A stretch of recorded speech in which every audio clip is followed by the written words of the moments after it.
வணக்கம் everyone, welcome to country crude. இன்னைக்கு நம்ம பார்க்க போற டாபிக் என்னன்னா, இந்த பிளாஸ்டிக் பேன் அப்படின்னு சொல்றாங்கல்ல. இப்ப தமிழ்நாட்டுல கூட January 1, 2019 அப்புறம் வந்திருக்கிற இந்த பிளாஸ்டிக் பேன் வந்து சரியா இல்ல தப்பான்றதுதான். ஒரு வகையில இதை சரின்னு கூட சொல்லலாம். Because plastic is not biodegradable. அது வந்து ஒரு மக்காத குப்பைன்ற மாதிரி சொல்லியிருக்காங்கல்ல. நம்ம சின்ன வயசுல இருந்தே நம்ம அதெல்லாம் படிச்சுட்டு வந்திருப்போம். இந்த மாதிரி பிளாஸ்டிக்ன்ற ஒண்ணு வந்து எப்பவுமே அது டீகம்போஸ் ஆகாது. மண்ணுக்கு அடியில போய் அது சேரும். அதுக்கப்புறம் தண்ணி, இந்த சாக்கடை, அந்த மாதிரி இடங்கள்ல எல்லாம் அது போய் சேர்ந்து அப்படியே அந்த தண்ணியை பிளாக் பண்ணிடும். கிரவுண்ட் வாட்டருக்கு வந்து அந்த தண்ணியெல்லாம் நம்ம போய் சேராது அப்படின்ற பல குற்றச்சாட்டுகள் வந்து பிளாஸ்டிக் மேல வந்து வைக்கப்படுது. ஆனா உண்மையான விஷயம் என்னன்னு பாத்தீங்கன்னா, ரொம்ப வருஷமா நம்ம சில ஏஜஸ் எல்லாம் சொல்லிட்டு வந்திருப்போம். ஃபர்ஸ்ட் என்னன்னா ஒரு ஸ்டோன் ஏஜ்னு சொல்லியிருப்போம். அதுக்கப்புறம் ஐஸ் ஏஜ்னா ஏதோ படமா, ஃபர்ஸ்ட் ஸ்டோன் ஏஜ்னு சொல்லியிருப்போம். அதுக்கப்புறம் metal age, steel age, stainless steel age, அதுக்கப்புறம் இப்ப பாத்தீங்கன்னா பாலிமர் ஏஜ்னு சொல்லுவாங்க. இந்த பாலிமர் ஏஜ் அப்படின்னா என்னன்னு கேட்டீங்கன்னா, which is nothing but plastics. இந்த பிளாஸ்டிக்ஸ் இல்லாம இப்ப வந்து உலகமே இல்லை அப்படின்ற ஒரு காரணம் இருக்கிறப்போ, பிளாஸ்டிக்ஸ்ன்றது வந்து எப்படி ஒரு தப்பான விஷயமாகும்.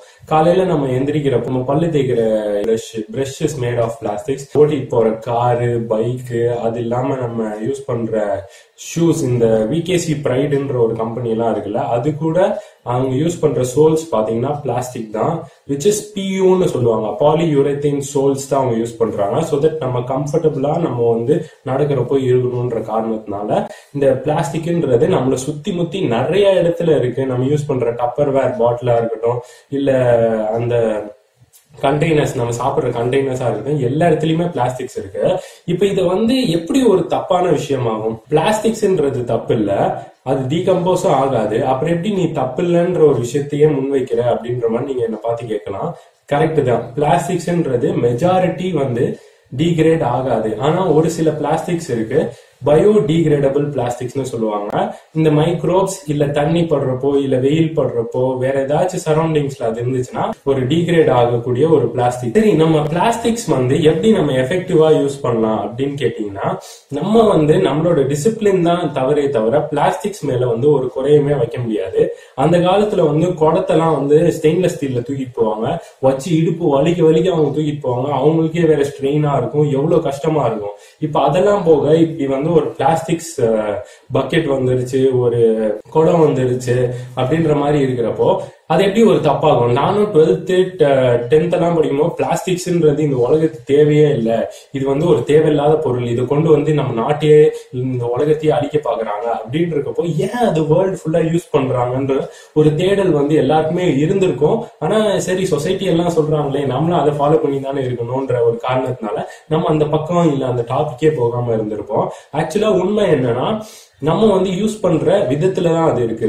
நம்ம வந்து இந்த 10th 12th இல்ல எப்பயாச்சும்னாலும் நம்ம பார்த்திருப்போம், 4 R's சொல்லிட்டு ஒரு இது இருக்கு. ரெடியூஸ், ரீயூஸ், ரீசைக்கிள், ரெக்கவர்னு சொல்லிட்டு. இந்த ரெடியூஸ் பாத்தீங்கன்னா நம்ம பிளாஸ்டிக் யூசேஜ வந்து கொஞ்சமா எவ்வளவு முடியுமோ அந்த அளவுக்கு நம்ம குறைச்சிக்கலாம். ரீயூஸ்னா அதை வந்து நம்ம யூஸ் பண்றப்போ, இப்ப சில பிளாஸ்டிக்ஸ் பாட்டில் எடுத்துக்கிட்டீங்கன்னா அது வந்து நம்ம ரீயூஸ் பண்ணலாம். அதை அறுத்து நம்ம ஒரு பவுச்சில் ஒரு பாக்ஸ் மாதிரி செய்யலாம். இப்ப ரீசைக்கிள்னு வச்சுக்கோங்க, அதை ப்ராப்பரா நம்ம வந்து இந்த டீகிரேட் ஆகிற பொருட்கள், டீகிரேட் ஆகாத பொருட்கள்னு சொல்லி தனித்தனியா பிரிச்சோம்னா அதை வந்து நம்ம திருப்பியும் ரீசைக்கிள் பண்ணலாம். அப்படியும் இல்லாட்டியும் இந்த பிளாஸ்டிக்ஸை வந்து ரெக்கவர்னு சொல்லிட்டு ஒரு ஆப்ஷன் இருக்கு. அந்த ரெக்கவர்ல பாத்தீங்கன்னா அதுல இருந்து வர எனர்ஜியை நம்ம யூஸ் பண்ணலாம். சோ அந்த பிளாஸ்டிக் பாட்டில் தான் நம்ம ஒரு க்ளோஸ் கண்டெய்னர்ல போட்டு எரிச்சா பொல்யூட்டும் ஆகாது. அதே கேசஸ் நம்ம யூஸ் பண்ணி நம்ம திருப்பி அந்த எனர்ஜிக்கு தேவையான ஹீட்டை வந்து நம்ம இது பண்ணிக்கலாம். டர்பைன் சுத்தும், அது மூலமா எலக்ட்ரிசிட்டி ஜெனரேட் பண்ணலாம். திருப்பியும் அதுல இருந்து நம்ம வந்து வேற சில ஃபியூவல்ஸ் கூட எடுக்கலாம்ன்ற மாதிரி சொல்றாங்க. முக்கியமான விஷயம், நம்ம நாட்டுல பண்ணாது என்ன உலக நாடுகள்ல பண்ணிட்டு இருக்காங்கன்னு பாத்தீங்கன்னா, காமிகாட்சுன்னு ஒரு ஊர் இருக்கு. KAMIKATSUன்னு சொல்லிட்டு ஒரு ஜப்பான்ல ஒரு ஊர் இருக்கு. அதுக்கு பேர் என்னன்னா ஜீரோ வேஸ்ட் டவுன்னு சொல்லுவாங்க. அந்த ஜீரோ வேஸ்ட் டவுன்ல நீ எந்த பொருள் வேணாலும் யூஸ் பண்ணிக்கலாம். உனக்கு தேவையான பொருள், தேவையில்லாத பொருள், எந்த பொருள் வேணாலுமே நீ உன் வீட்டுல யூஸ் பண்ணிட்டு டெய்லி மார்னிங் ஒரு 7 மணி போல உன்னோட மெட்டாலிக் பொருட்கள்லாம் நீ வந்து குப்பையில போடலாம். உன்னோட மெட்டாலிக் குப்பை பொருட்கள்லாம் ஒரு பேக்லயும், ஒரு பிளாஸ்டிக் எல்லாம் ஒரு பேக்லயும் நீ போட்டுரு. அதுக்கப்புறம் அந்த வெஜிடபிள்ஸ் அந்த எக்ஸ்ட்ரா ஃபுட் வேஸ்ட் அதெல்லாம் ஒரு பேக்ல போடு அப்படின்னு சொல்லி ஒரு 4-5 விதமா அதை வந்து செக்ரிகேட் பண்ணி வச்சிடுறாங்க. வச்சு ஒவ்வொரு டைமிங்ல வந்து ஒவ்வொரு குப்பைக்காரங்க வந்து அதை கலெக்ட் பண்ணிக்கிட்டே போவாங்க. அப்படி இல்லாட்டி நீங்க கொண்டு போய் அதை வெளில வச்சிடலாம். அதுக்கேற்ற மாதிரி அவங்க பார்த்து ஓபன் பண்ணி அதை கலெக்ட் பண்ணிட்டு போவாங்க. அது மட்டும் இல்லாம என்ன பண்ணுவாங்கன்னா அங்க கிட்டத்தட்ட 32 கேட்டகரிஸ் ஆஃப் செக்ரிகேஷன் இருக்கு. அங்க அபிஷியல்ஸ் என்ன பண்ணுவாங்கன்னா, சரி மக்கள் வந்து சில வாட்டி தப்பா போட்டுருவாங்க, எதுக்கு நம்ம சோம்பேறித்தனப்பட்டு பிளாஸ்டிக் எடுத்து மெட்டல்ஸோடையோ இல்ல ஃபுட் வேஸ்டோடையோ சேர்த்து தனித்தனியா அவங்க போட்டுருவாங்க. அந்த மாதிரியும் அவங்க வந்து யோசிச்சு அவங்க என்ன பண்ணுவாங்கன்னா அங்கேயும் சில செக்ரிகேஷன் நடக்கும். ஒழுங்காதான் இருக்கா, இதுல வந்து ஏதாவது பிளாஸ்டிக் இருக்கா அப்படின்னு சொல்லி ஒவ்வொரு பொருட்களையும் அவங்க வந்து ப்ராப்பரா ரீசைக்கிள் பண்றாங்க. இந்த டவுன்ன்றது இந்த உலகத்துக்கே ஒரு பெரிய எக்ஸாம்பிளா இருக்கு. இந்த யூசேஜ் வந்து இப்ப பிளாஸ்டிக்ஸ் வந்து மும்பைல கூட கொஞ்சம் வருஷத்துக்கு முன்னாடி பேன் ஆச்சு. அங்க இந்த மாதிரி யூஸ் பண்றதுனால நீ யூஸ் பண்ணனா உனக்கு வந்து ஃபைன், அதுக்கப்புறம் 5,000 ஃபைன், அதுக்கப்புறம் 10,000 ஃபைன், ஜெயில் அப்படின்லாம் சொன்னாங்க. ஆனாலும் இந்த பிளாஸ்டிக் பேன்ன்றது எஃபெக்டிவா இல்ல. இதனால பாத்தீங்கன்னா பல பேர் வந்து கூலி தொழிலாளர்கள் பாதிக்கப்படுறாங்க. 10 lakh பீப்புள் கிட்ட தமிழ்நாடுல மட்டும் இந்த தொழில் அதுக்கப்புறம் அவங்க ஃபேமிலி மெம்பர்ஸ் எல்லாம் சேர்த்து இதனால 10 lakh பீப்புள் கிட்ட பாதிக்கப்படுறாங்க. கவர்மெண்ட் செய்ய வேண்டிய விஷயம் என்னன்னு கேட்டீங்கன்னா, ஒவ்வொரு ஏரியா இல்ல ஒவ்வொரு முனிசிபாலிட்டியும் ஒவ்வொருத்தவங்கள்ட்ட பவர் கொடுத்து இந்த மாதிரி நீங்க செக்ரிகேட் பண்ணுங்கன்ற ஒரு அவேர்னஸ் தான் கிரியேட் பண்ணுமே தவிர எந்த விஷயத்தையுமே பேன் பண்ணி ஒரு ஃபோர்ஸ் ஏரியாக்குள்ள வந்து மக்களை தள்ளக்கூடாது. அந்த பிளாஸ்டிக்ஸ்ன்றது ரொம்பவே யூஸ்ஃபுல்லான ஒரு விஷயம் தான். இப்ப நீங்க வந்து கட்டப்பையை தூக்கிட்டு எவ்வளவு நேரம் தான் போவீங்க, அது வேற கை வலிக்கும். அதுக்கு வேலை இப்ப ஒரு பிளாஸ்டிக் பேக்ஸ் யூஸ் பண்ணிக்கலாம். பட் அதை ப்ராப்பரா ரீசைக்கிள் பண்ண வேண்டியது தான் கவர்மெண்டோட வேலையா இருக்கும். மக்கள் வந்து அது தப்பா தூக்கி போட்டாலுமே நீ வந்து காலைல கலெக்ட் பண்ணிட்டு போறது ஒழுங்கா இருக்கட்டுமே, அந்த மாதிரி விஷயத்துக்கு நீ ஒரு சம்பளம் கொடு, நீ வந்து ஒரு செலவு பண்ணு. ப்ராப்பரா ஒரு கவர்மெண்ட் வந்து ஒரு ரூல் கொண்டு வந்து அதை யூஸ் பண்ணணும். இப்போ பிளாஸ்டிக்ஸ் இல்லாம இப்ப பேப்பரே எடுத்துக்கோங்க.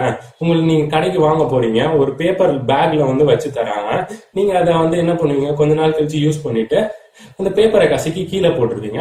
அதுவும் டீகம்போஸ் ஆகும்னு வச்சுக்கோங்களேன். இந்த பேப்பர் டீகம்போஸ் ஆகி மண்ணுக்குள்ள போய் மிக்ஸ் ஆயிருதுன்னா திருப்பி என்ன பண்ணுவாங்க, அந்த பேப்பரை ப்ரொடியூஸ் பண்றதுக்காக மரத்தை வெட்டுவாங்க. மரத்தை வெட்டினா என்ன ஆகும், சூடு அதிகமாகும், குளோபல் வார்மிங் வரும், அதுக்கப்புறம் நம்ம மழையே பெய்யாது, ஊரெல்லாம் டிராட் ஆயிரும். இந்த ஆஸ்பெக்ட்ல வந்து நீங்க இந்த விஷயத்தை யோசிச்சீங்கன்னா உங்களுக்கு வந்து ஒரு பெட்டர் கிளியர் ஐடியா தோணும்னு நினைக்கிறேன். நீங்க வந்து கூகுள் பண்ணி பாருங்களேன், பிளாஸ்டிக்ஸ் ரீசைக்ளிங் மெத்தட்ஸ்னு சொல்லிட்டு அதுல வந்து 1 2 3 4 5 6 6 7 வரைக்குமே உங்க பாட்டில்ஸ்ல எல்லாம் நீங்க பாத்திருப்பீங்க. திருப்பி பாத்தீங்கன்னா ஒரு ட்ரையாங்கிள் போட்டு 1ன்னு எழுதிருக்கும். அதுக்கு பேர் ரீசைக்ளிங் கோட்ஸ்ன்னு சொல்லுவாங்க. அது வந்து கம்பல்சரி எல்லா பேக்லயும் எல்லா பாட்டில்ஸ் எல்லா கண்டெய்னர்ஸ்லயும் அது பிரிண்ட் பண்ணி இருந்துச்சுன்னா செக்ரிகேட் பண்றவங்களுக்கு பிளாஸ்டிக் வேஸ்ட் ரீசைக்கிள் பண்றவங்களுக்கு வந்து அது ஈஸியா இருக்கும். நம்மளுக்கு எந்த ஹார்மும் கிடையாது. நேச்சருக்கும் மரத்தை வெட்டுறேன் அப்புறம் மலையை வெட்டுறேன்ற ஒரு விஷயமே இங்க நடக்காம இருக்கும். So please think about this. இந்த பிளாஸ்டிக் பேன்ன்றது எனக்கு தெரிஞ்சு கரெக்ட் இல்ல. நீங்க என்ன ஃபீல் பண்றீங்கன்றத நீங்க வந்து மறக்காம கமெண்ட் பாக்ஸ்ல கமெண்ட் பண்ணுங்க. சொன்ன டாபிக் வந்து எனக்கு வந்து ஸ்ட்ரைக் ஆச்சு, இல்ல நான் வந்து இதுல இன்னும் கிளாரிஃபைடா பேசணும்னு நினைச்சீங்கன்னா அதையும் நீங்க கீழே சொல்லிட்டீங்கன்னா நான் வந்து நெக்ஸ்ட் வீடியோல அதை பத்தி சொல்ல பாக்குறேன். பிளாஸ்டிக் கரெக்டா இல்ல தப்பா, இல்ல உங்க ஆஸ்பெக்ட்ல அது என்ன இருக்குன்றத நான் வந்து ஒரு வீடியோவா போட பாக்குறேன். உங்களுக்கு என்ன பர்சனலா கான்டாக்ட் பண்ணணும்னு தோணுச்சுன்னா நீங்க என்னோட இன்ஸ்டாகிராம்லயும் இல்லாட்டி என்னோட இமெயில் ஐடிக்கும் மெயில் பண்ணலாம். இன்ஸ்டாகிராம் அண்ட் இமெயில் வந்து நான் டிஸ்கிரிப்ஷன் பாக்ஸ்லயும் first comment of the YouTube வீடியோல வந்து நான் அதை பின் பண்ணி போடுறேன். So you can contact me there. So thank you for watching this video ன்னு சொல்லிட்டு உங்களிடமிருந்து விடை பெறுவது நான் பிருத்வி கண்ணா from Country Broad.